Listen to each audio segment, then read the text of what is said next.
예, 지금부터 2025년 2월 통화정책 방향에 대한 이창용 한국은행 총재의 기자간담회를 시작하겠습니다. 먼저 금일 통화정책 방향 결정 배경에 대한 이창용 총재의 설명을 듣겠습니다. 여러분 안녕하십니까? 오늘 금융통화위원회는 한국은행 기준금리를 현재의 3%에서 2.75%로 인하하기로 결정하였습니다. 먼저 국내외 경제 여건을 설명드린 후에 기준금리 결정 배경에 대해 말씀드리겠습니다. 우선 대외 여건을 살펴보면 세계 경제는 미국 관세 정책 등의 영향으로 성장의 하방 위험이 확대되고 물가 경로의 불확실성이 증대되었습니다. 미국은 견고한 노동시장 등에 힘입어 양호한 성장세를 지속할 것으로 전망되는 한편 유로 지역은 정치 불확실성 지속, 제조업 부진 등으로 성장세 회복이 더딜 것으로 예상됩니다. 중국은 부동산 경기 부진, 미국과의 통상 마찰 등으로 성장세가 둔화되겠지만 내수 부양책이 하방 압력을 완화할 것으로 전망됩니다.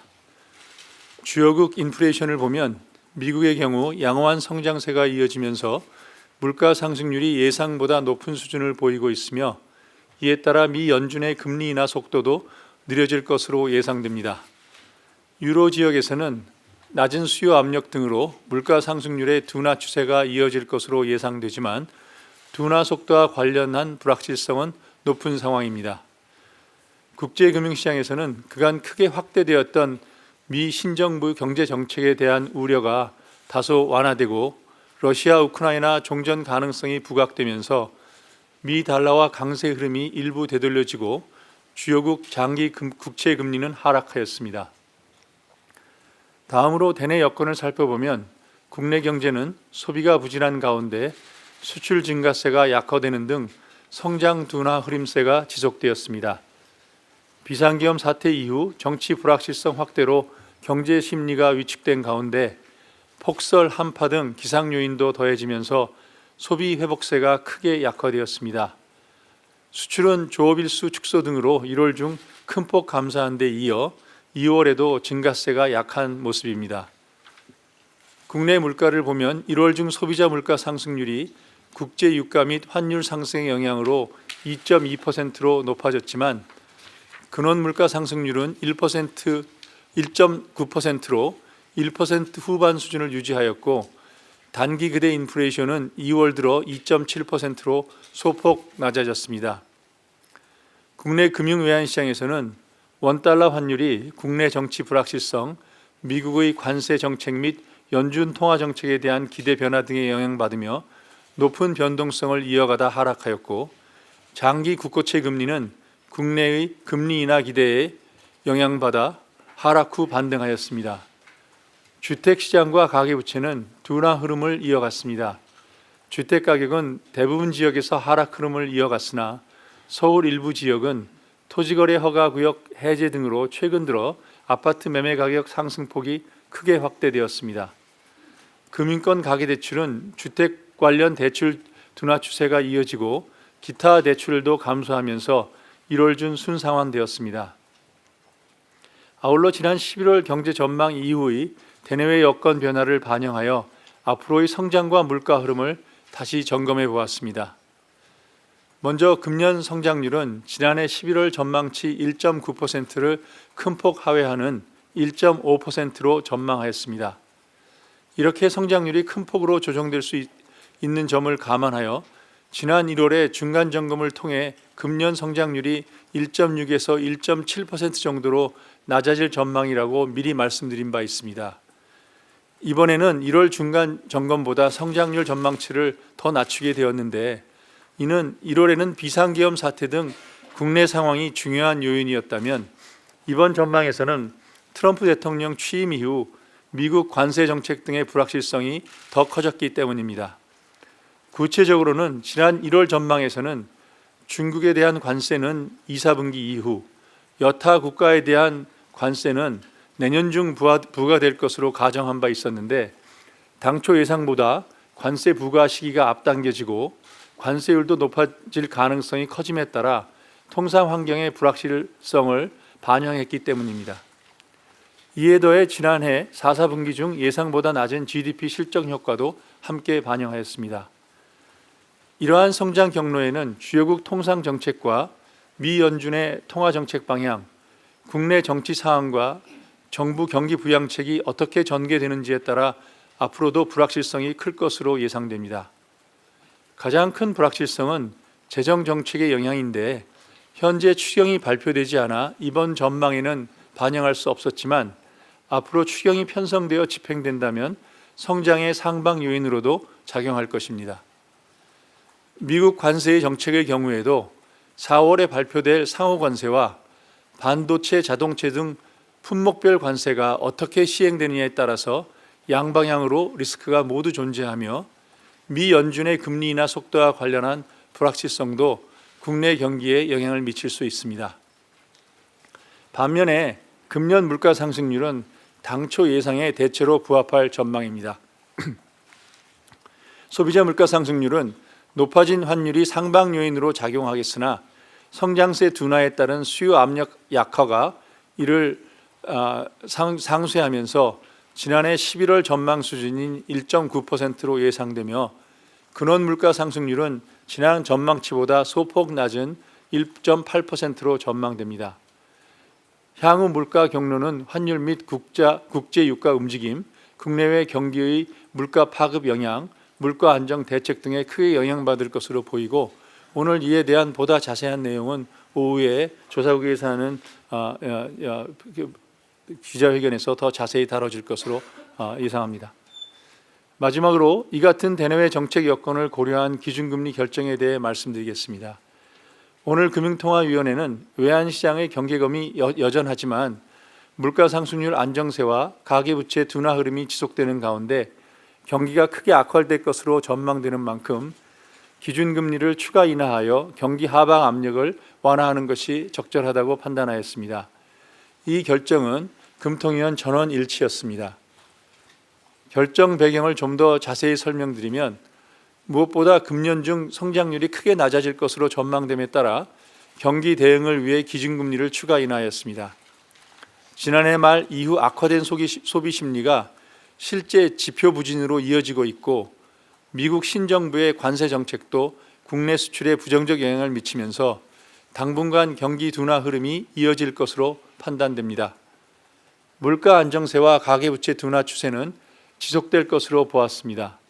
물가는 높아진 환율의 영향에 유의할 필요가 있겠지만 수요 압력은 크지 않아 2% 내외의 오름세를 이어갈 것으로 전망되었고 가계부채는 정부의 거시 건전성 정책과 매수 심리 약화의 영향으로 낮은 증가세가 지속될 것으로 판단되지만 금리 하락 기조로 인해 수도권을 중심으로 부동산 가격 상승 기대가 강화되고 가계 대출 증가 규모가 재차 확대될 가능성에 유의할 필요가 있습니다.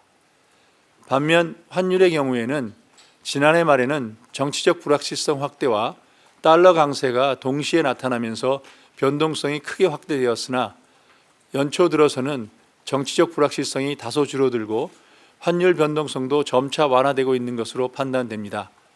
다만 미국의 관세 정책, 연준 통화 정책 등과 관련한 불확실성이 있고 이에 영향받아 환율 변동성도 재차 확대될 가능성을 배제할 수 없는 만큼 물가 금융 안정에 미치는 영향에는 계속 유의해야 되는 상황입니다. 앞으로의 통화 정책 운영에 대해 말씀드리면 경기 면에서는 기준금리를 추가 조정할 필요가 있다고 보고 있지만 대내외 정책 여건의 불확실성이 큰 만큼 추가 인하 시기와 속도는 새로 입수되는 데이터를 토대로 물가, 성장, 금융 안정 상황을 종합적으로 평가하면서 결정해 나가도록 하겠습니다. 아울러 오늘 금융통화위원회는 어려움을 겪고 있는 취약 중소기업에 대한 지원 강화를 위해 금융중개 지원 대출 금리도 1.5%에서 1.25%로 인하하였음을 말씀드립니다. 이상으로 모두 발언을 마치겠습니다. 경청해 주셔서 감사합니다. 네, 지금부터 질의응답 시간을 갖겠습니다. 질문하실 때는 소속과 성명을 말씀해 주시기 바랍니다. 김 기자님.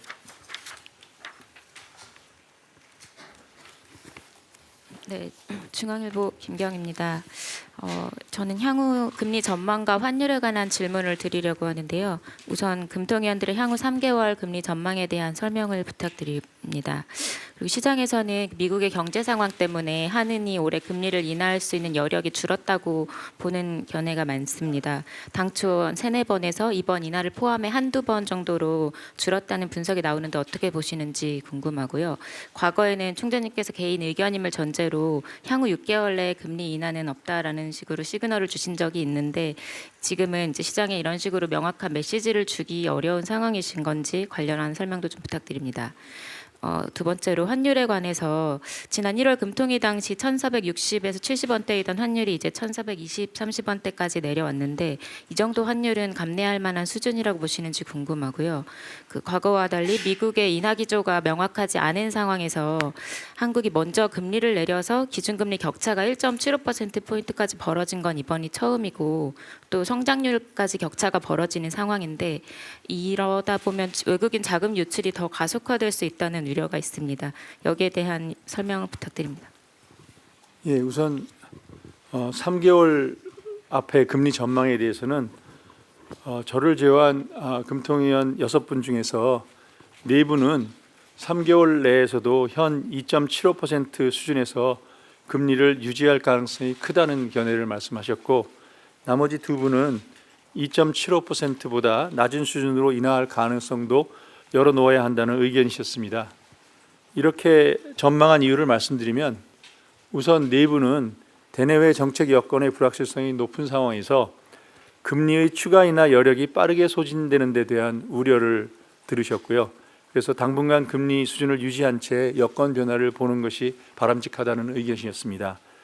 나머지 2분은 경기 하방 압력을 고려했대 앞으로 추가 인하의 가능성을 열어놓고 여건 변화를 보면서 판단하는 것이 좋겠다는 의견이셨습니다.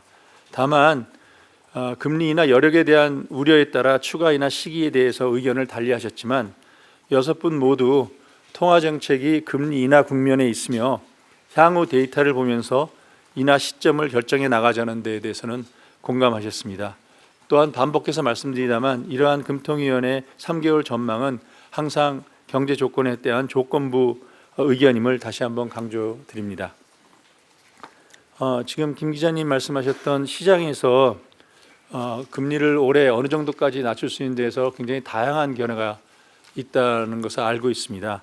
지금 3, 4위도 말씀하시고 1, 2위도 말씀드렸는데 제가 언론을 쭉 보면 지금 대부분의 다수의 의견은 올해 지금 2월 저희가 금리 인하한 것을 포함해서 올해 2, 3회 정도 낮추는 것이 아마 대다수 의견인 것 같은데 지금 2월 달에 저희가 1.5% 경제 성장률을 전망한데도 저희도 내재적으로 금리 정책에 대한 가정을 하는데 지금 시장에서 생각하는 2월을 포함해서 2, 3회 인하할 가능성이 있다라는 것은 크게 저희들이 가정하고 있는 것과 다르지 않다고 말씀드릴 수 있겠습니다. 환율 수준에 대해서는 지난 1월에 비해서 지금 환율 수준이 낮아갔지만 어느 수준이 감내할 수 있냐 저희는 그런 생각은 안 하고요. 지난 1월 때도 수준보다는 지난 1월에는 변동성이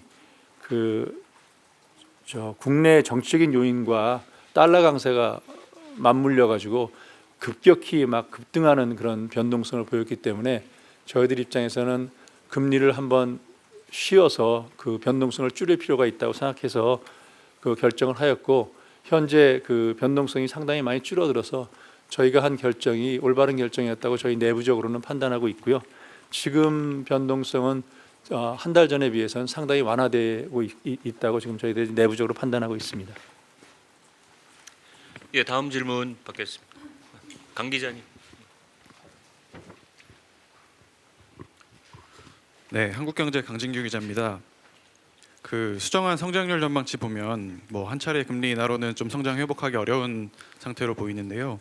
좀 금리 인하 속도를 좀 더 내야 된다는 지적도 있는 반면에 한쪽에서는 성장은 좀 재정 정책이나 이런 쪽으로 좀 더 뒷받침을 하고 금리는 환율이나 금융 안정 상황을 고려해서 현재 수준에서 충분히 장기간 머물러야 한다는 의견도 있는데요. 어떻게 보시는지 궁금하고요. 그 다음에 성장률을 내린 이후로 미국 관세 정책의 발표 시기 같은 거를 설명해 주셨는데 이 하락 배경 조금 더 자세히 설명 부탁드리고 이 트럼프 관세 정책이 좀 금리 인하 속도에도 어떻게 영향을 줄 것으로 보시는지 말씀 부탁드립니다. 우선 지금 현재 수준에서 금리 인하를 멈춰야 된다고 생각하는 견해는 많지 않은 것 같습니다. 지금 저희도 말씀드렸듯이 지금 저희가 금리 인하기에 있기 때문에 몇 차례 앞으로 낮출 필요가 있다는 것에 대해서는 많은 공감대가 있고 현재 저희가 1.5% 성장률을 예측하는데도 그러한 예상이 조금 전에 말씀드린 대로 반영이 되어 있기 때문에 현 수준에 동결하였다고 주장하는 사람은 많지는 않은 것 같은데 다만 그 시점이 막 그냥 지금 빨리빨리 내릴 거냐 아니면 상황을 보면서 조절할 거냐라는데 저희는 당연히 경기 말고도 그 외의 요소를 보면서 시점을 선택해야 된다 이런 견해고요. 재정 정책에 대해서는 지금 현재 저희가 1.5% 경제 성장률을 올해 예측하는데 이미 금리가 어느 정도 하락하는 것을 반영하고 있기 때문에 만일에 1.5% 이상의 경제 성장률이 필요하다 그러면 재정 정책과의 공조가 당연히 필요한 그런 상황이다. 그런데 재정 정책이 없다고 해서 그러면 금리를 지금 저희들이 예상하는 것보다 더 낮추게 되면 당연히 지금 강 기자님 말씀하시는 대로 환율에 주는 영향이라든지 물가에 주는 영향이라든지 가계부채 등 우리가 지금까지 소중히 여겨온 금융안정 기조 이런 것들이 위협받을 수 있기 때문에 저희는 지금 1.5% 정도는 저희들이 이렇게 생각하고 있습니다만 그보다 낮아지거나 그럴 경우에는 더 필요가 있을 경우에는 재정 정책의 공조가 필요하고 금리 정책으로만 모든 경기 문제를 해결하려는 것은 바람직하지 않다고 생각합니다. 그리고 이번에 하락 배경은 제가 모두 발언에서 얘기하듯이 저희가 계엄으로 인한 여러 가지 소비 심리 위축 이런 것들이 굉장히 영향을 미쳐서 1월 초에 12월 자료와 1월 초 자료를 봤을 때 너무 경제가 빨리 떨어지는 국면이 있어서 저희가 중간 발표를 한 적이 있고요. 사실 그 이후에도 저희 데이터를 보고 있는데 실제로 심리가 인하되는 것만큼이나 지금 소비와 건설 이런 쪽 부분의 데이터가 좋지 않게 나오고 있습니다. 그래서 이번에는 거기에 플러스로 그 당시에는 트럼프 대통령이 취임하기 이전이라 관세 정책에 대해서는 가정할 그런 정보가 없었는데 지난 한 달간 트럼프 관세 정책의 큰 모양 이런 것들이 많이 드러나서 그것을 반영해서 1.6% 1월 달에 했던 것보다 조금 더 좀 낮춘 면이 있고요. 지금 그때에 비해서 자료가 얼마나 지금 우리가 맡은 자료에 어느 정도 변화가 있는지 그리고 각 항목에 대한 그 성장률에 대한 기여도나 이런 것은 오늘 오후에 그 경제 전망 발표에 좀 자세히 들으시면 될 것 같습니다. 그리고 관세 정책이 저희 금리에 미치는 영향은 말씀드린 대로 트럼프 관세 정책은 지금 너무 불확실한 점이 많아서 저희가 어떤 가정을 해서 지금 저희 성장률에 반영을 해놓고 있고 그 성장률에 따라서 저희 금리 정책과 물가 이런 것들이 미치는 영향을 앞으로도 계속 변화해 갈 거기 때문에 지금 확정적으로 말씀드리기 어렵다고 말씀드리겠습니다. 네, 다음 질문. 남 기자님. 안녕하세요. 안녕하세요. 유시스 남주현 기자라고 합니다. 저 1월 금통위 이후에 이제 국내 요인인 전국 불안이 이제 성장률과 환율 그리고 이번 금리 인하에 어떻게 얼마나 영향을 미쳤는지 좀 궁금합니다. 저 1월에는 환율에 이제 30원 가량 영향을 미쳤다 이렇게 말씀 주셨는데요. 현 수준에서는 어느 정도 영향인지 또 그리고 이제 성장률 전망치를 얼마나 깎았는지도 함께 여쭙고 싶습니다. 그리고 이제 작년에 금리를 2차례나 낮췄는데요. 아무래도 대출 금리가 떨어지지 않다 보니까 이제 금리 인하가 민간이나 이제 내수 부양 효과가 적다 이런 시각이 있습니다. 어떻게 보시는지 궁금합니다. 그리고 당장은 추경 발표가 경기 부양에 더 효과적일 것이다 이런 의견도 나오는데요. 여기에 대한 시각도 궁금합니다. 죄송한데 그리고 한 가지 더 간단한 질문이 있습니다. 최근에 환율에 대한 질문인데요. 최근 환율에 대해서 한미 금리 차 영향보다는 성장률이나 경기 펀더멘털 차이가 크게 작용한다 이런 시각이 있습니다. 그래서 금리를 내리면은 이제 당장 환율이 오히려 안정될 수 있다 이런 주장이 나오는데요. 어떻게 생각하시는지도 궁금합니다. 네, 질문이 많으셔서 지금 말씀하신 거에 저희가 1월 초에 그때 1,470원 환율 올라갔을 때 30원 정도가 계엄이나 정치 불확실성 영향이라고 분석을 해서 발표했는데 지금 지금 달러 DXY라고 그러죠. 우리 달러 인덱스를 보면 계엄 이후에 한 15% 정도 이렇게 올라가다가 지금 다시 원 상태로 15% 맞나요? 제 생각에 이건 숫자는 확인해야 될 것 같습니다. 그 올라가다가 다시 원 상태로 돌아와서 DXY로만 보면은 그 계엄 전 상황으로 지금 달러 강세는 돌아온 지금 상황입니다.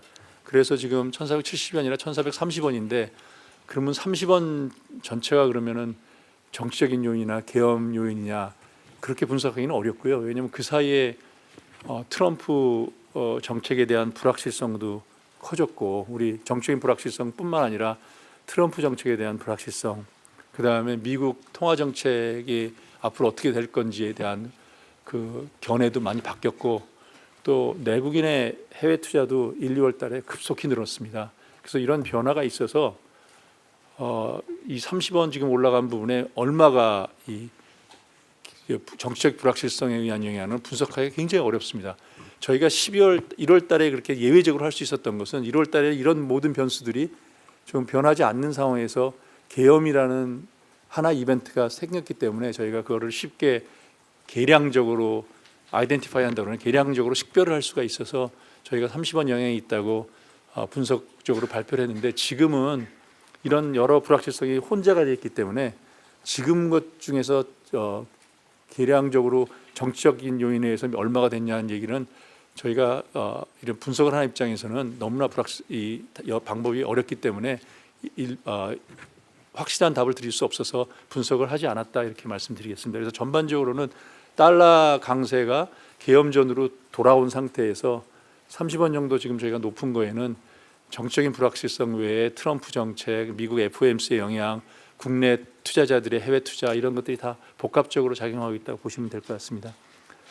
다음에 대출 금리가 금리를 지난번에 이어서 2번 인하하고 오늘 한 번 인하하게 되고 3번 인하했는데 금리가 시장 금리는 떨어지지 않았냐 이거는 제 생각에 많은 오해가 있으신데요. 지난 10월에 저희가 금리를 낮춘 그 이후로 이렇게 계산을 해보면 크게 떨어지지 않았다 이렇게 말씀하시는데 사실은 작년 5월 이후에 미국이 금리를 인하를 할 것으로 예상이 시작됐고 한국도 금리 인하를 곧 시작할 거다 이런 견해가 집중되면서 저희 금리 인하를 이미 기대했기 때문에 5월 이후로 상당히 많이 떨어졌습니다. 그래서 시점을 5월 기준으로 이렇게 보시면 상당한 정도 시장 금리가 하락했다. 그렇기 때문에 금리 인하의 효과는 진행 중이다 이렇게 저희는 판단하고 있고 과거에도 금리 인하를 시작하기 전에 이미 시장에서 선반영해서 몇 달 전부터 떨어지기 때문에 막상 금리를 인하한 뒤로는 큰 변화가 없는 그런 모습을 많이 보이고 있어서 금리 인하 효과가 없다고 얘기하는 건 좀 과장된 보도이고요. 특히 가상금리에 관해서도 얘기가 많은데 가상금리도 여러분 보시면 신규 대출 나간 거의 가상금리는 좀 떨어지다가 특히 저희가 부동산 가격이 많이 증가하면서 8, 9월 이후로 거시건전성 규제를 하면서 신규 대출에 대한 가상금리가 떨어지지 않았습니다. 반면에 보면 신규 대출이 아니라 이렇게 기존 대출까지 다 합한 그 가상금리를 보면 떨어졌고요. 현재도 역사적 그 가상금리 수준보다 낮은 수준이고요.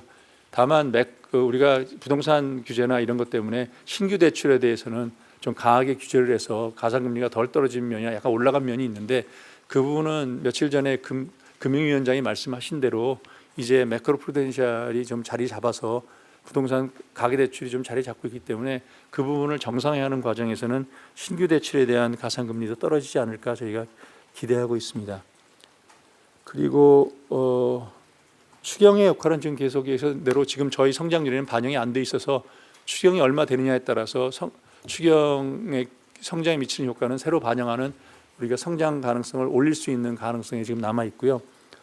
다음에 최근에 들어서 금리를 오히려 낮추면 성장이 높아지면 오히려 환율은 더 내려가지 않을까라는 견해가 있다는 것도 보도를 통해서 봤는데 제 입장에서는 저희가 이론적으로 내외 금리 차 또 예를 들어서 금리가 우리가 내린다고 해서 환율이 반드시 막 내외 금리 차가 확대해서 절하되는 건 아니다라는 거에 대해서는 이론적으로 많은 견해가 있어서 그거는 저희들이 받아보면서 고려하고 있습니다만 금리를 낮추면 환율이 막 절하되고 모든 일이 해결되고 막 좋아져서 성장도 일어나고 환율도 절상되고 막 이런 쪽으로 간다라는 그런 우리나라의 특이한 점에 의해서 한 견해는 하나의 주장으로 저희가 듣고 있는데 저는 경제 정책하는 입장에서는 그렇게 우리나라만은 특이한 경우다라고 하는 정책을 믿고 하기보다는 국제적으로 받아들이고 검증된 이론에 따라서 정책을 하는 것이 바람직하지 않나 하는 것으로 말씀 대신하겠습니다.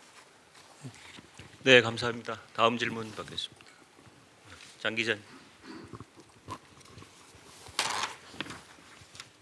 데일리 장예원 기자입니다. 방금 마지막으로 답변 주신 거랑 조금 연결되는 질문일 수도 있는데요. 지난해 11월 저희 기자간담회 때 총재님께서 기준금리 25bp 인하 시 성장률 0.07%포인트 상승 효과가 있다고 말씀해 주신 적이 있는데요.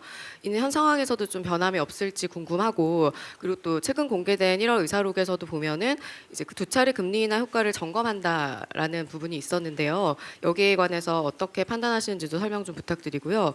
그리고 앞으로 통화정책 결정에서 가장 큰 변수가 무엇일지도 궁금합니다. 그러니까 지금 오늘의 금리 결정 같은 경우에는 아무래도 경기 부양에 방점이 찍힌 것으로 보이는데 부작용에 대한 우려사항은 혹시 없었는지, 그러니까 금리 인하에 따른 부작용에 대한 우려사항은 없었을지, 특히 부진한 내수 경기가 살아나면서 가계부채 증가폭이 다시 확대된다거나 하는 부분에 대해서는 좀 어떻게 생각하시는지 궁금하고요. 마지막으로 물가 상승률 전망치는 이번에 그냥 유지가 됐는데요. 아무래도 환율 같은 이제 공급 측 상방 요인이 있음에도 불구하고 수요 측이 부진해서 물가는 안정될 것으로 보시는 것 같은데, 그렇다면은 하반기에 내수 회복에 따라서 물가 상승률을 자극할 가능성에 대해서는 어떻게 보셨는지 궁금합니다. 이게 보통 계량적으로 말씀하신 대로 25bp 금리를 인하하면 성장률은 0.07% 올라갈 수 있다는 게 계량적인 답이고요.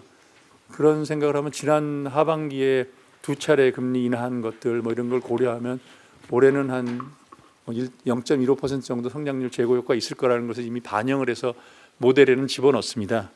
그 저희 예측치에. 그런데 저희가 재점검을 해야 된다는 건 뭐냐면 그런 금리 인하의 상황에서 현재 굉장히 많은 불확실성이 있고 특히 이 정적인 불확실성이 아직도 가시지 않는 그런 상황이기 때문에 과거 그냥 평균적인 계량 모델을 통해서 평균적으로 한 금리 인하 효과가 이런 불확실성이 되다 보니까 사실 12월 1월 달에 저희가 볼 때 지출이 안 일어나고 하는 일이 벌어졌거든요. 그래서 저는 빨리 이 정치적 불확실성이 사라지기를 바라고 있습니다. 그래서 이런 저희들 점검해 본다는 뜻은 금리를 인하했는데 그것들이 지금 저희가 원하는 정도로 이 경제 성장에 영향을 주는지는 다른 변수도 워낙 많아서 그런 것들을 점검해 보겠다는 뜻이고 계량 모델적으로는 지금 장 기자님 말씀하시는 그런 견해를 가지고 있습니다.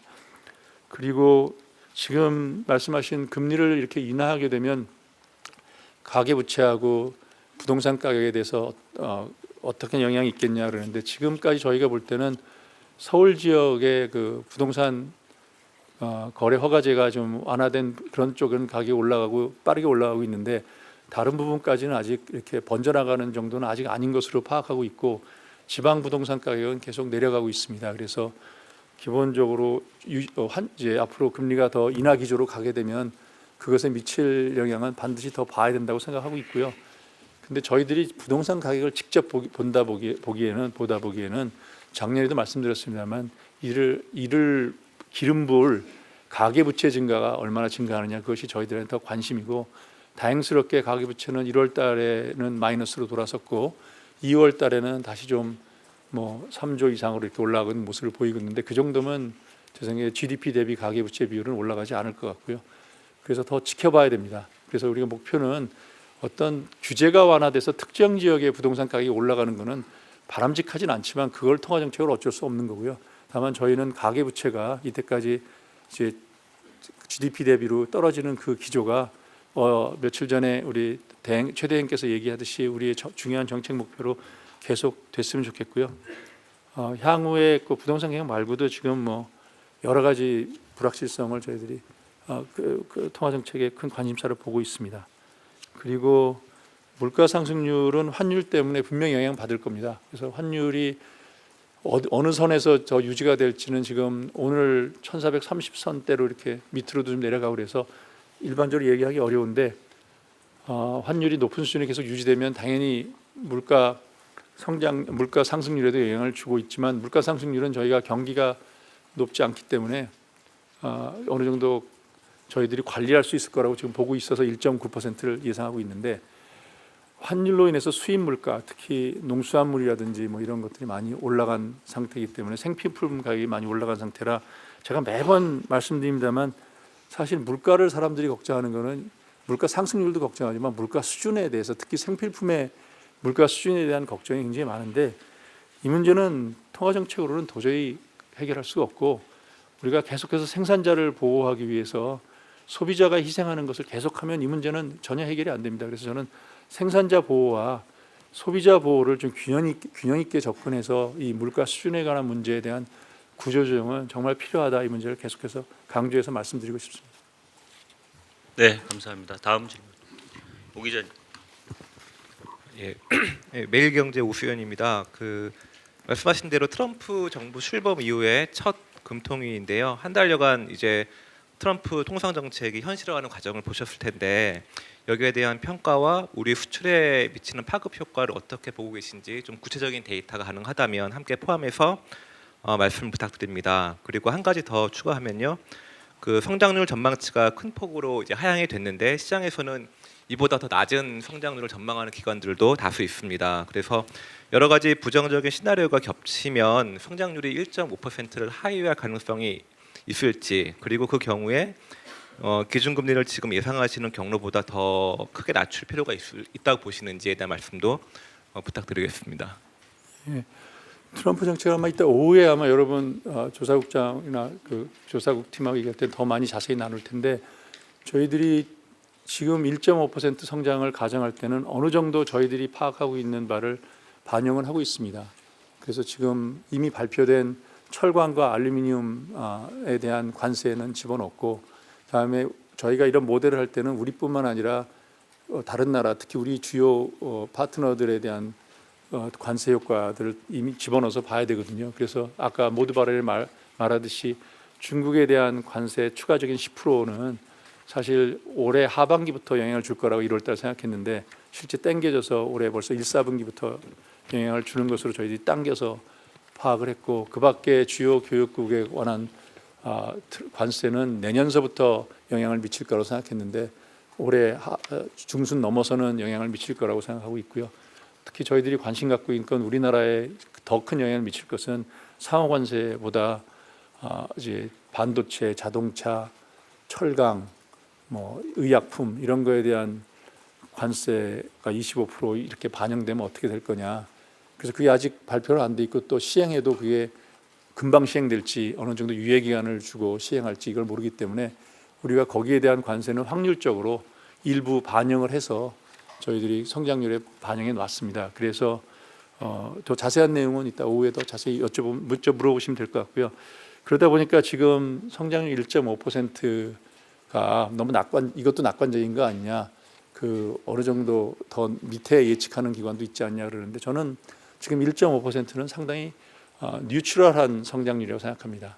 왜냐하면 해외 IB의 뭐 1.5보다 낮은 데를 예측한 데를 읽어보면 관세 효과 이런 것들이 금방 집행된다고 뭐 트럼프 4월 2일부터 막 집행된다고 그러는데 만일에 4월 2일에 철강 반도체 이런 것이 발표되더라도 뭐 이 미국의 이 생산 시설을 운영할 때까지 적어도 한 몇 개월은 니고시에이션 해보겠다 뭐 이런 얘기가 나오면 그게 늦춰질 수도 있는 거고요. 그래서 여러 가정에 따라서 저희보다 낮게 보는 거는 더 비관적으로 그 영향을 보면 낮게 볼 수도 있는 거고 또 제가 말씀드리듯이 우리 재정도 추경이 뭐 지금 금방 안 되더라도 몇 개월 내에 돼서 발표가 되면 그것이 또 상방 요인으로 작용할 수도 있고 트럼프 요인도 상하방 다 위험이 있고 그래서 저는 지금 이 시점에서는 저 1.5%에 비교해서 상방 요인도 있고 하방 요인도 있다 이렇게 말씀드려서 불확실성이 크다라고 말씀드리는데 제가 말씀 나온 김에 이게 연율 1.5%에 대해서 이렇게 상방 하방 이렇게 제가 얘기할 수 있는데 실제로 더 큰 거는 쿼터리 자료입니다. 사실 그래서 이번에 저희들이 이제 쿼터리 자료도 발표했는데 이런 정책적 불확실성의 타이밍에 따라서 연율로는 변화가 없더라도 쿼터 변화는 굉장히 크게 변화합니다. 예를 들어서 제가 추경을 언제 시작할 거라고 가정하냐에 따라서 지금 1, 4분기, 2, 4분기 숫자가 확 달라질 수 있습니다. 빨리 시작하면 1, 4분기, 2, 4분기가 높아질 거고 늦게 시작하면은 더 뒤로 늦출 것이고 트럼프 정책도 뭐 관세를 부과할 때 이게 언제 부과가 되냐에 따라서 연 전체로는 변화가 없더라도 쿼터리로는 이 변화가 확 많이 변할 수 있거든요. 그래서 제가 다시 한번 부탁드리는데 저희가 쿼터리 데이터 발표하면 또 틀렸네. 그다음에 이렇게 뭐 변화가 많네 막 가진 제가 뭐라고 말씀드리겠습니다만 비난이 많은데 이 연율 자료 얘기하는 거하고 쿼터리 자료 얘기하는 건 이런 정책 변화에 따라서 숫자가 크게 변할 수 있으니까 여러분이 저희들이 말하는 가정을 보고 그런 면에서 쿼터리 자료가 어떻게 변하는지 그에 대해서 저희도 정확하게 하려고 최선의 노력을 하겠습니다만 지금 이런 불확실성이 연율에 미치는 영향보다는 쿼터리 자료에 미치는 영향이 훨씬 더 크다라는 걸 좀 이해를 해주시고 보시면 좋겠습니다. 다음에 만일에 성장률이 더 떨어지면 금리를 더 하락시켜야 되는 거 아니냐. 근데 아까도 얘기했다시피 지금 우리 성장률 예상에는 이미 몇 차례 시장과 마땅 정도의 금리가 인하하는 국면에 있음을 반영하고 있고요. 그보다 더 떨어졌을 경우는 물론 성장률에 따라 저희들이 판단할 겁니다. 그게 이제 매번 나오시는 질문인 중립금리보다 밑으로 갔다 올라올 거냐 이런 문제와도 관련돼 있고 다만 그렇게 더 낮추게 되면 아까도 얘기한 저희들이 생각하는 다른 여러 가지 변수 환율에 미치는 영향이라든지 주택가격 그다음에 가계부채 이런 금융시장에 주는 영향이 있기 때문에 저희들 입장에서는 경기가 나빠졌다고 해서 통화정책에만 그 부담을 다 맡기면 여러 가지 다른 부작용이 커질 수 있다. 그렇기 때문에 재정과의 공조가 굉장히 필요한 상황이다 이런 말씀드립니다. 예, 감사합니다. 다음 질문 이 기자님. 네, 연합인포맥스 이규성 기자입니다. 추경 관련 질문 먼저 드리겠습니다. 지난 통방에서 20조 원 정도 언급 주셨는데 이 정도 규모 초과하는 추경이 실행된다면 통화정책의 경기부양 역할이 조정될 수 있을지 여쭤봅니다. 구체적으로 대규모 추경이 실행되면 금리나 경로나 속도에 영향을 미칠 가능성이 어느 정도인지 여쭤보고요.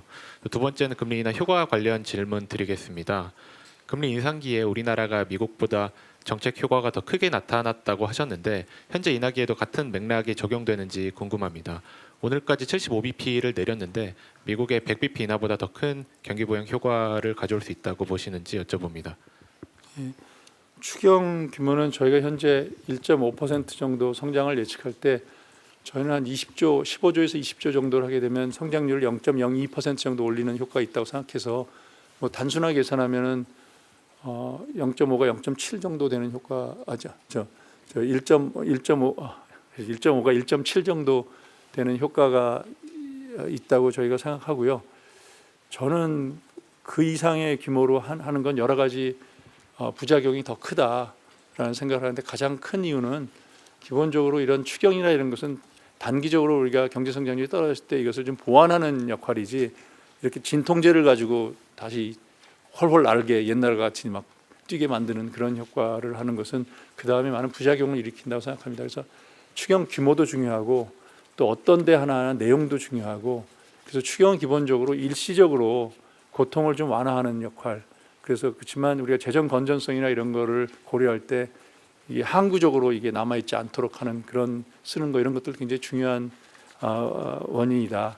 또 하나는 계속 말씀드린다면 재정 정책으로 이렇게 경기를 부양시키는 효과는 재정은 올해 늘어나면 내년에는 그보다 더 늘어나지 않으면은 그 재정 지출 늘어난 거가 줄어들면 그것이 마이너스 효과로 작동합니다. 그러면 올해는 막 성장률을 올려서 좋아 보이지만 많이 하면 그 다음 내년에는 그보다 더 많이 하기 전에는 그 성장률이 떨어지는 효과가 있고 더 많이 하려면 우리나라의 장기 재정 건전성에 영향도 있고 그래서 사실 성장률을 조금 올려서 좀 기본적으로 고통을 완화시키는 효과는 있지만 근본적으로 우리 성장률이 낮아진 원인은 구조적인 문을 해결하고 단기적으로는 어렵더라도 이런 구조적을 통해서 해결한다는 그런 철학을 가지고 추경을 하기를 바라고 그런 면에서 저는 20조 이상 규모로 안 했으면 좋겠다라는 게 제 생각입니다.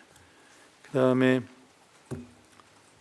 지금 저희가 금리를 막 올릴 때 저희가 금리 인상하는 것이 미국보다는 효과가 더 크다고 얘기했다는 거에 기본적인 원인은 저희들이 변동금리부 이 대출이 많아서 미국은 모기지라든지 이런 거가 보통 30년 이렇게 장기 대출이라 금리를 좀 올리더라도 부동산 대출이라든지 여러 장기 금리들이 변화가 없어서 그 미치는 영향이 시차를 가지고 좀 시간이 오래 걸리기 때문에 우리는 금리를 조금만 올려도 사실 총수해 주는 영향은 미국보다는 훨씬 높다라는 말씀을 드린 적이 있습니다. 같은 논리로 금리를 내릴 때도 저희는 대출 금리가 따라서 빨리 내릴 수 있고 반면에 미국은 장기 금리가 많기 때문에 금리를 조정할 수 있는 폭이 저희보다 느리기 때문에 당연히 대칭적으로 금리를 인하할 때도 총수해 주는 영향이 이론적으로는 더 우리가 더 크다고 볼 수 있습니다. 다만 지금 현 상태에서는 저는 금리뿐만 아니라 현재 우리가 갖고 있는 여러 가지 불확실성, 특히 국내 경제의 정치적 불확실성이 굉장히 아직도 남아 있는 상황이기 때문에 이것이 금리 인하가 기업의 투자와 직접 연결될지, 그다음에 금리 인하가 소비자들의 지갑을 여는 거와 금방 연결될지 이런 것에 대해서는 저희가 좀 더 살펴봐야 되고, 그런 의미에서는 저는 빠른 시간 내에 정치적 불확실성이 좀 해결됐으면 하는 바람이 큽니다. 네, 감사합니다. 다음 질문 받겠습니다. 이 기자님.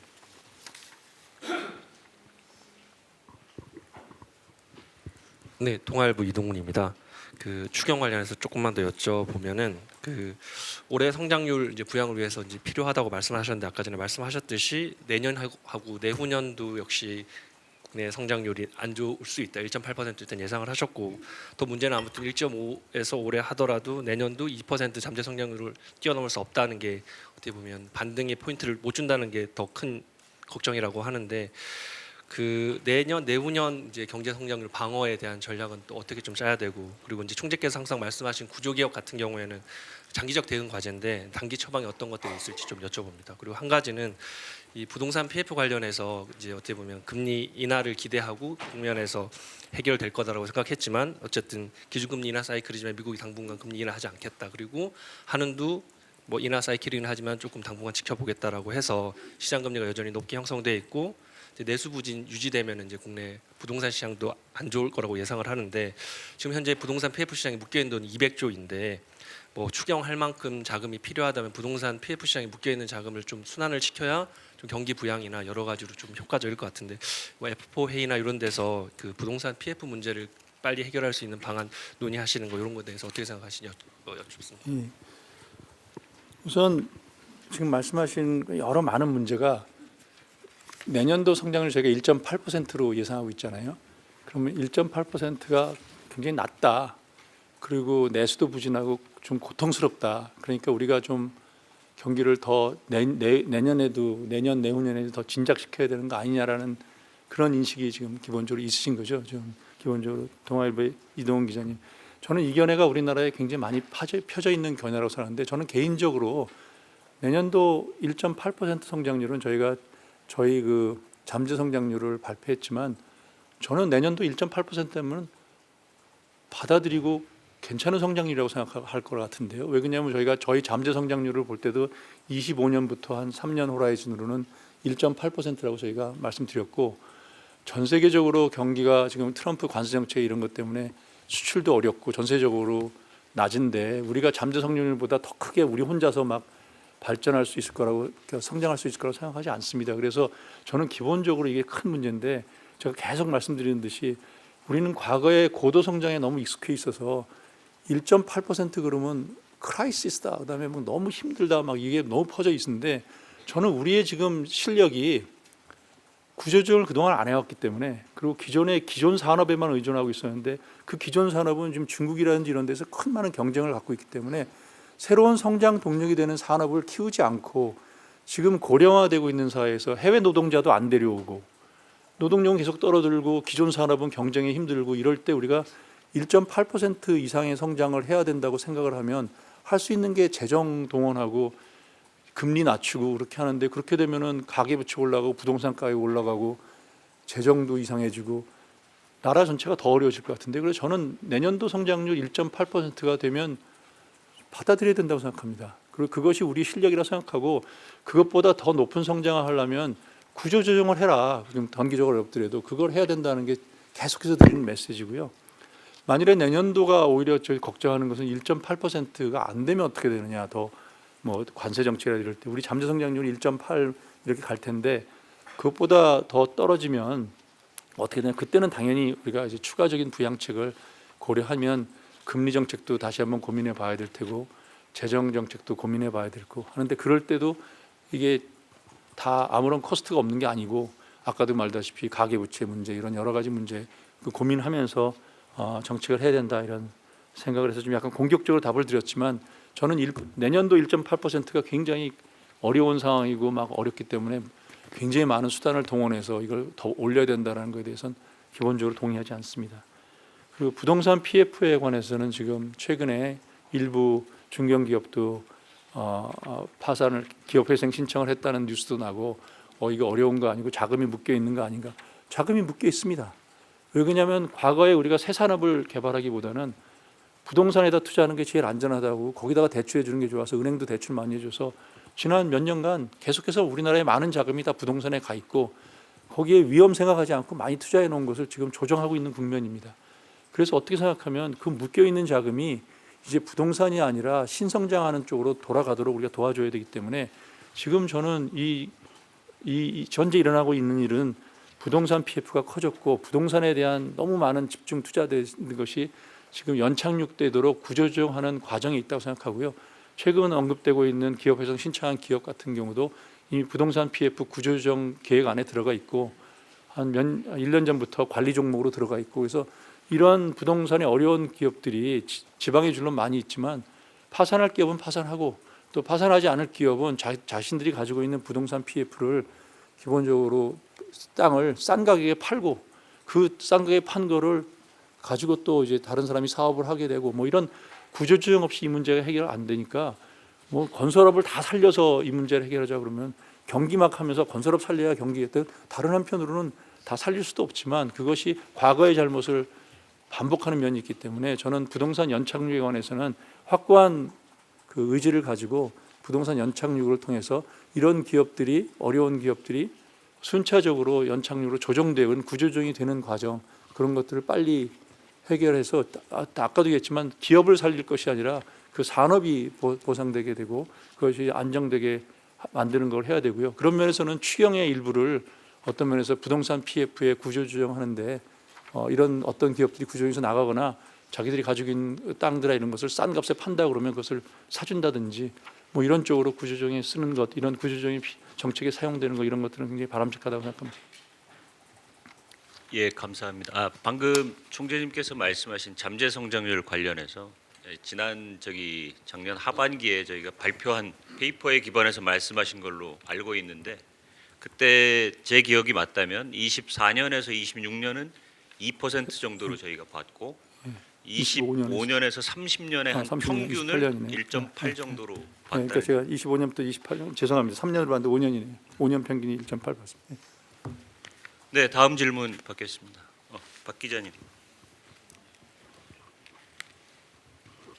안녕하세요. 저 아이뉴피시파 박은경 기자라고 하는데요. 오늘 기준금리를 인하하면서 중립금리의 밴드 안으로 좀 들어갔다고 보여지는데 2.75%의 지금 현재 금리가 중립금리와 갭이 어느 정도인지 또 추가 인하 여력이 있는지 궁금하고요. 또 시장 그 추가 인하에 대한 시장의 경계감이 좀 과도하다고 보시는지 좀 경계를 해야 한다고 보시는지도 말씀 부탁드립니다. 예, 그 중립금리는 매번 말씀드린 어떤 모형이냐에 따라 다른데 저희들이 지금 2.75 정도면은 가지고 있는 중립금리 모델의 상단에 있거나 아니면 모델에 따라서 약간 상단보다 위쪽에 있거나 그 정도로 보고 있고요. 아직 중립금리의 중간 정도 수준은 아니라고 보고 있고 계속 말씀드린다면 지금 수준보다 저희가 금리 인하기에 있다고 말씀드렸습니다. 인하기에 있는데 얼마나 빨리 인하할지 얼마 인하할지는 저희들이 보고 판단하겠다고 말씀드렸고 그래서 추가 인하에 대해서는 지금 시장에서 대부분이 근본 이 인하를 포함해서 두세 번 정도 하고 있다라고 하면 지금 저희들의 기대하고는 뭐 크게 다르진 않지만 그 시점이 뭐 예를 들어서 상반기 내에 한 번 더 한다 아니면 뭐 이런 거는 저희들이 그 타이밍은 저희들이 여러 가지 상황을 보고 결정하겠습니다. 그래서 저는 제일 제가 뭐 이런 얘기하면 또 디펜스하지만 제일 억울해하는 건 뭐냐면 저희가 계속 금리 인하 기조에 있다 그러는데 한국은행이 실기를 했다, 금리를 인하 안 한다, 막 이런 쪽으로 보도가 되는 건 금리 인하기 했다 얘기 드리고 저희는 그 시기를 결정할 때 작년 8월에는 가계부채 때문에 한 달 정도 늦췄고 한두 달 늦췄고 이번 1월에는 기본적으로 환율 때문에 한 달 정도 늦췄는데 사후적으로 결과를 봤을 때는 가계부채나 잡는데도 큰 도움을 줬고 지금 환율 변동성도 저희가 그 타이밍을 벗어났다고 해서 이렇게 인하 기조를 유지하면서 그 저희가 잘 조정하고 있으니까 좀 맡겨주시고 자꾸 실기했다는 얘기 하지 마시고 더 잘할 수 있으면 그 다음에 한국은행 총재 되신 다음에 하시면 좋을 것 같습니다. 다음 질문 받겠습니다. 말 잘못했나요? 최 기자.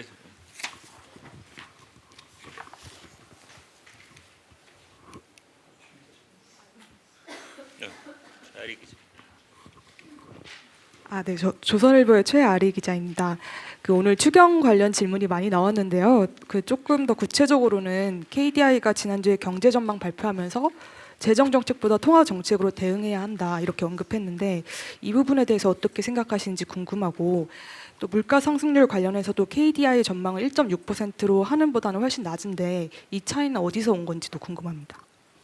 예, 우선 KDI와 통화 정책에 관해서는 제 생각에는 크게 다르지 않은 것 같아요. 예전에도 그랬고 지금도 그렇고 KDI 리포트 봐도 발표하신 걸 보면 앞으로 통화 금리를 뭐 두세 차례 더 낮춰야 된다 그런데 저희도 이미 저희 예상치에 그걸 반영돼 있고 다만 그 표현이 아까도 얘기했듯이 당장 낮춰야 된다 그러면 저희들은 경기뿐만 아니라 다른 변수도 보기 때문에 앞으로 두세 차례 그걸 반영하고 있지만 그 낮추는 시기만큼은 우리가 그 여러 가지 변수를 보면서 정하니까 그건 시기는 우리가 정하는 거다 이런 말씀을 드릴 수 있고 그러면서 통화 정책에 관해서는 큰 차이가 없는데 이번에 제가 KDI 발표에서 놀란 것은 경기가 굉장히 어렵다는 얘기를 계속 해와서 그래서 금리를 낮춰야 된다고 생각하고 있고 KDI 전망이나 우리 전망이나 금리 인하는 이미 반영돼 있을 텐데 추경이 필요 없다고 얘기하는 부분은 좀 의아하게 생각했습니다. 그건 KDI가 왜 그렇게 생각하는지 경기 때문에 계속 얘기했을 때 이미 금리는 이 정도 반영됐는데 왜 필요 없다고 했는지는 KDI가 답을 해야 될 것 같고요. 물가에 대한 예상도 저희 내부 많은 토론했는데 저희는 지금 1.9%를 보는 게 환율 요인은 상방 요인이고 경기 요인은 하방 요인이고 그래서 이게 좀 상쇄돼서 저희는 한 1.9로 유지될 것으로 보고 있는데 1.6%를 가정하고 있는 거는 어떤 요인 때문인지는 KDI한테 물어보시면 좋을 것 같고요. 가장 큰 거는 아마 이런 전망이 서로 누가 맞느냐 이런 생각할 때 변수 중에 가장 큰 건 유가가 앞으로 어떻게 될 거냐 그리고 환율이 어떻게 될 거냐에 따라 굉장히 달려 있을 텐데 그거는 제가 지금 누구 전망이 맞을 거냐는 얘기하기가 어려운 거가 유가와 환율은 예측하기 굉장히 어렵기 때문에 그것은 좀 두고 봐야 될 것 같습니다. 예, 시간이 많이 지났습니다. 몇 분만 더 받겠습니다. 예, 최 기자님.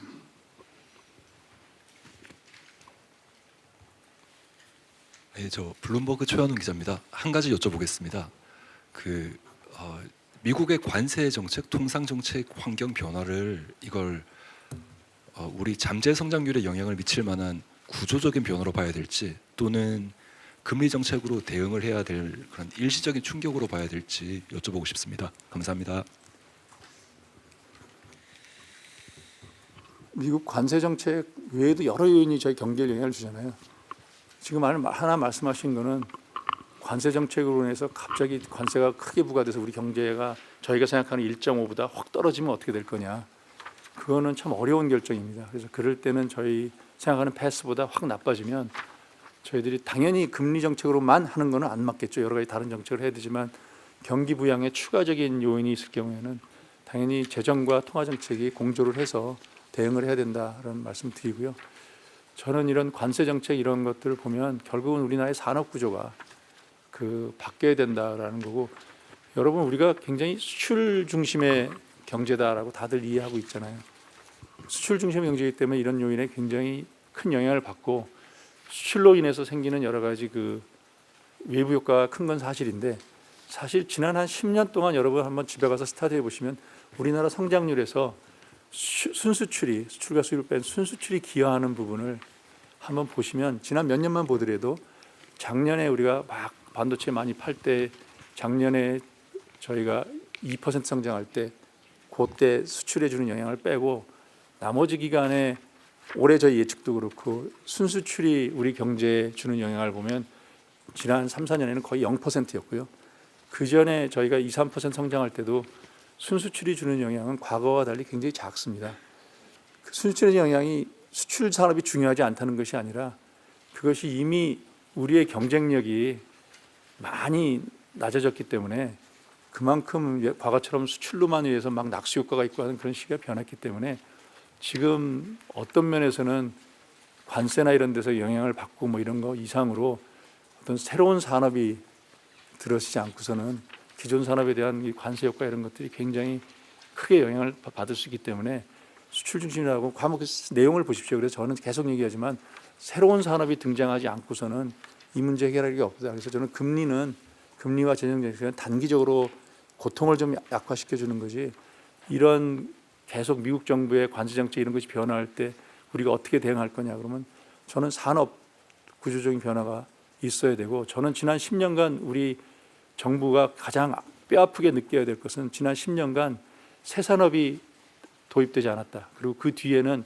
왜 도입되지 않았냐면 새 산업을 도입하려면 창조적 파괴가 필요하고 누군가는 고통을 받아야 되는데 그 사회적인 갈등을 감내하기 어려워서 다 이것저것 피하다 보니까 새 산업이 하나도 도입되지 않았다고 해서 우리 제 신년사에도 얘기했지만 그 문제를 해결하지 않고서는 이런 문제 계속 반복된다고 생각합니다. 예, 감사합니다. 시간이 많이 지났습니다. 죄송하지만 마지막으로 오 기자님. 네, 안녕하세요. 저 연합인포맥스의 오진우 기자입니다. 먼저 그 추경 관련해서 20조 이상 안 했으면 한다라는 게 총재님 의견이라고 말씀하셨는데요. 이게 정치 상황에 따라서는 뭐 상반기 하반기 나눠서 20조 이상 추경이 들어올 가능성도 충분히 있다고 보여지고요. 궁금한 거는 뭐 예를 들면 35조 뭐 이상 그 정도 대규모 추경이 들어왔을 때 예정됐던 금리 인하 경로에서 조금 조정이 있을 수 있는 건지, 예를 들면 3번의 무게를 뒀다가 2번으로 무게를 둘 수 있는 건지가 궁금하고요. 그다음에 중립금리 관련해서 방금 잠깐 답변하신 게 상단이거나 아니면 상단보다 약간 위쪽이다라고 말씀을 하셨는데, 지난 금통위 때는 금융 안정을 감안한 중립금리의 상단이다라고 말씀을 하셨는데요. 지금 말씀하신 거하고 지난번 말씀이 그냥 금융 안정 감안한가 안 한가 차이인지를 여쭙고요. 하느니 금융 안정을 감안한 중립금리를 봐야 된다라고 지난 금통위에 써 있었는데 그 부분에 대한 총재님 생각은 어떤지 설명을 부탁드립니다. 그러니까 2.75가 여전히 좀 제약적이라고 보시는지 설명을 부탁드리고요. 그다음에 금통위원 네 분이 이제 3개월 내 동결 뭐 의견을 주셨고, 2분은 이제 인하가 가능하다라는 의견을 주셨는데, 이 2분과 4분의 차이가 그냥 시점의 차이인 건지 아니면 보시는 최종금리 수준에서도 차이가 있으신 건지 좀 설명 가능하시면 설명을 부탁드립니다. 마지막 질문은 제가 금통위원 4분한테, 저 6분한테 본인들이 생각하는 최저금리가 얼마인지 물어보지 않았기 때문에 제가 알지 못합니다. 사실 이제 저희가 3개월 기준으로 발표하는 것이 아니라 만약에 1년 정도 이후까지 발표하는 쪽으로 간다면 그에 대한 견해가 더 알 수 있을 텐데, 지금은 모든 분들에게 마지막 금리가 어느 정도 갈 건지에 대해서는 개별적으로 여쭤보지 않았기 때문에 거기에 대한 답은 드리기 어렵고요. 지금 그 2분과 4분의 차이는 아까도 얘기했다시피 어디다가 좀 방점을 둬서 일단 좀 홀드하면서 지켜볼 거냐, 아니면 내리는 걸 견제로 하고 내리지 말지 결정할 거냐, 그런 거에 대한 차이라고 저는 느껴지고요. 그 다음에 중립금리 모델은 계속 말씀드린다듯이 당연히 금융 안정을 고려하는 모델은 좀 중립금리가 높죠. 그런데 지금 지난번에 3% 기준으로 말씀드린 거고 지금은 2.75%를 기준으로 말씀드렸기 때문에 어떤 모델을 보더라도 조금 더 이렇게 양쪽 모델 다 내려온 그런 상황이고요. 여러 모델이 있는데 그 모델의 중립금리 상단보다 위쪽에 있게 하는 모델도 몇 개 있고, 그 다음에 상단에 표지하는 모델도 있다, 이런 말씀을 드린 거고요. 아직까지도 어느 모델을 하든 중립금리의 중앙값보다는 높은 쪽에 있다. 그래서 여러 가지 다른 인덱스를 볼 때도 약간은 중립적이거나 긴축적인 상황에 있다, 이렇게 표현하고 있습니다. 그리고 추경은 뭐 당연히 정부가 결정하는 거죠. 저도 사실 추경에 대해서는 더 자세하게 말씀 안 드리는 것이 좋다고 생각합니다. 제가 추경에 대해서 말씀드리면 그 이전에는 국회에도 답변했습니다만, 제가 재정에 대해서 언급한 것은 제가 제 임기 2년 지금 3년 가까이 되는데 거의 없다가 이번에 계엄 사태를 나왔을 때 제가 말씀드린 것은 워낙 경제 문제하고 정치 문제가 엮여 있어서 그 정치적으로 다른 견해가 많아서 이 문제에 관해서 혼선이 있고, 특히 정부는 또 어떤 면에서는 정부는 정치에 저희들보다 더 가깝게 연결이 되어 있기 때문에 어떤 정확한 답을 내기 어려운 이런 상황에서 중앙은행 입장에서는 이런 불확실성을 없애기 위해서는 어느 정도 견해가 가장 정치 중립적으로 볼 때 우리 경제에 가장 바람직한 거냐, 그것을 얘기한 숫자를 얘기했습니다. 그래서 이 이상으로 이제 추경 논의도 되고 있고, 그래서 저는 더 이상 추경의 구체적인 내용이라든지 내역에 대해서는 얘기하는 것은 중앙은행 총재로 바람직하지 않다고 생각하고요. 다만 지난 한 두세 달의 시기에는 워낙 우리가 정치적으로 민감하고 누군가는 정치적으로 중립적으로 볼 때 경제적으로 가장 바람직한 견해가 뭔지에 대해서 얘기할 필요가 있다고 생각해서 FOA나 이런 데서도 얘기를 하면서 말씀드린 거라고 얘기하고요. 그래도 향후 이 견해와 다르게 뭐 추경이 굉장히 큰 폭으로 증가하거나 그러면 그 이전과 마찬가지로 저희들은 그걸 반영해서 저희들 예측치에 넣어서 그 상황에서 우리가 볼 때 가장 좋은 그 통화 정책의 반영이 뭔지를 그렇게 해서 판단해 나갈 것이고요. 뭐 우리나라 상황이 더 어려워지기 전에는 추경의 뭐 규모나 어디로 쓰는 게 바람직하지 않느냐에 관한 논쟁은 아마 여러분 이제 많이 안정화되면 더 이상 제 입에서 듣기는 어려울 거고요. 다만 빨리 빠른 시간 내에 정치적으로 안정화가 돼서 그런 제가 이런 얘기를 할 필요가 없게 됐으면 좋겠습니다. 예, 감사합니다. 시간이 많이 지났습니다. 이것으로 오늘 기자간담회를 마치도록 하겠습니다. 감사합니다. 네, 감사합니다.